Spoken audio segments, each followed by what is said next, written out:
Bonjour à tous, au sommaire, les économiseurs de carburant à l'essai, victoire d'Alonso en Formule 1 et de Sébastien Loeb en rallye, et enfin les tarifs de la Cross-Break.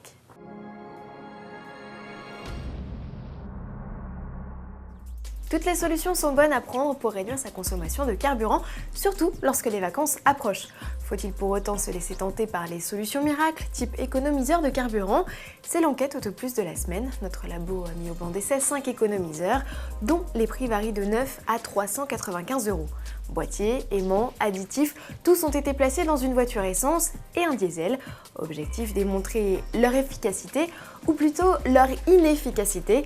Au terme d'un protocole de mesure normé et rigoureux, nos appareils ont démontré des gains très faibles comparés à ceux annoncés sur les emballages. Certains évoquent une économie de 30%, très au-dessus des 0,7 que nous avons enregistrés. Bref, pour consommer moins, pas de miracle. Éco-conduite, bonne pression des pneus ou encore utilisation raisonnée de la clim sont vos meilleurs atouts. Tous les détails dans le numéro Autoplus 1242 au kiosque du 25 juin au 1er juillet et également disponible sur iPad. Formule 1 à présent, Fernando Alonso s'impose au terme d'un Grand Prix d'Europe riche en rebondissements où l'on a vu, entre autres, les abandons de deux favoris, Sébastien Vettel et Romain Grosjean, tous deux victimes de problèmes électriques.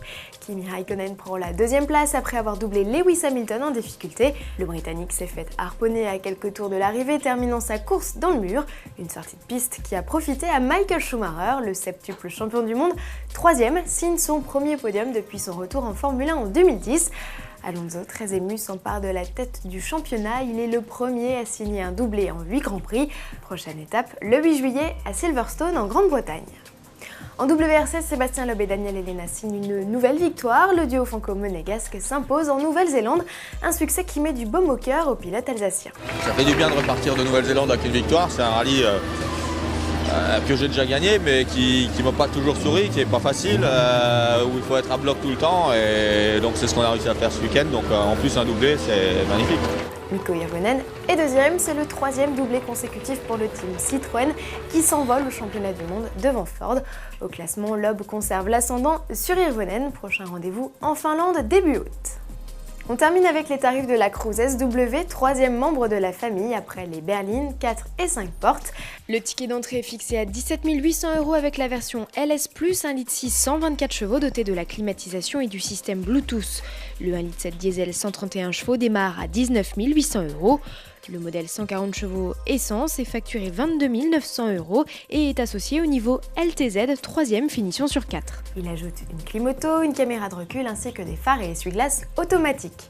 Le 2 litres diesel de 163 chevaux reçoit d'office cette dotation, tarif à partir de 23 600 €. La finition supérieure LTZ+, facturée 1 000 € supplémentaires, ne fait la différence que par ses sièges chauffants en cuir. Avec ces tarifs, la Cruze offre des prestations d'un break familial au prix d'un break compact, excepté pour le volume de coffre. À demain.